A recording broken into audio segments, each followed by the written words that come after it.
Thank you. Senator Blunt-Rochester. Thank you, Mr. Chairman and Ranking Member Cantwell.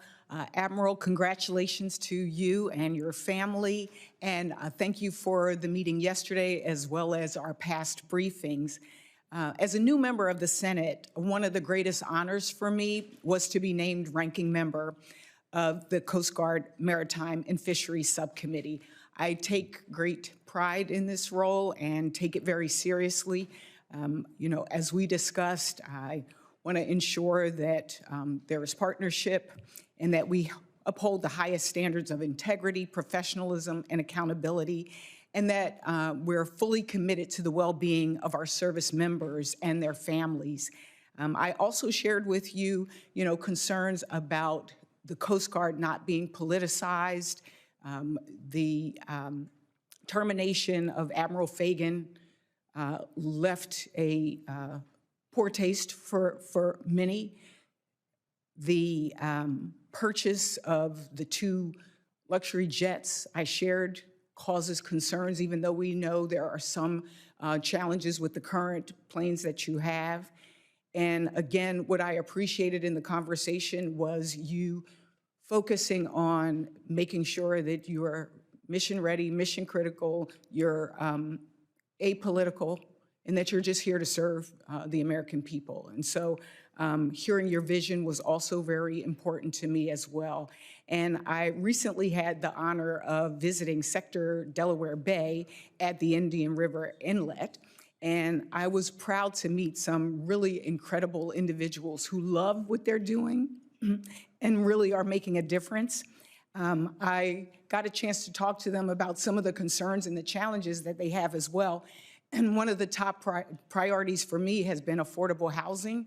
And for many of them, that is a huge challenge. And so I wanted to make sure I put that on the record and also just ask, what steps is the Coast Guard taking to ensure members assigned to high cost of living or high vacation rental markets can obtain safe, affordable housing in the communities they serve? Delaware, we're on that coast, excuse me, and it's really expensive. So. Thank you, Ranking Member Blunt-Rochester. First, I just want to make sure I had addressed something you said in the beginning of the question, the purchase of the 2 C-37 long-range command and control aircraft. Yeah. The Coast Guard operates as part of our fleet of fixed-wing military aircraft, long-range command and control aircraft. These are military aircraft that we use for command and control, secure, reliable, on-demand military transport and secure communications for the Secretary, the Deputy, and the senior leadership of the Coast Guard. So that is part of the operational fleet we've always operated, and that's what we're purchasing. But your question on? Didn't you say they were actually, they have to be outfitted and refitted and retrofitted to make them military ready, correct? Yes, Ranking Member. They require a missionization process to turn them into the military aircraft that we'll use them for. Okay. To your question on the housing, thank you for that question, because that's critical to taking care of our people. We have 3 key areas that we're focused on in improving access to available and affordable housing. The first one is making sure that the housing allowances accurately reflect the cost of living. So one way to do that is we've increased the number of critical housing areas. That enables, if there's not enough available housing in the market, it enables a Coast Guard person to have their family live elsewhere, and then they get the benefit of the higher housing allowance in the other location. Second way is improving Coast Guard leased housing that members can live in. And then the third way is building Coast Guard housing in a place like Kodiak, Alaska, where we just opened a new housing area where there's no other housing available. And I know that there had been an inaugural nationwide housing satisfaction survey. Will you continue to do that, continue to have regular structured feedback so that you can hear from the members themselves and also tailor your housing policy and allotment resources? We will, Ranking Member. The housing survey is very important. What's also really important is traveling around and meeting with the crews, and not just the crews. The Master Chief Post of the Coast Guard, and then Linda Lee will travel with me. She'll often hear from the family members, and they sometimes tell a different story than the everything's great story that the crew members tell me.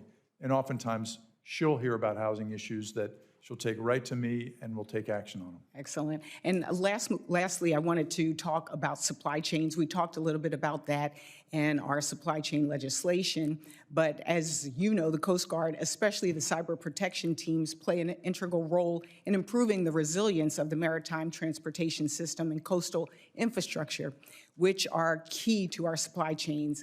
Admiral, how will you leverage the Coast Guard's cybersecurity capabilities to protect our ports and supply chains, knowing that state actors like China or North Korea continue to evolve in this space? And we can follow up with what is your strategic vision for that as well as it pertains to supply chains.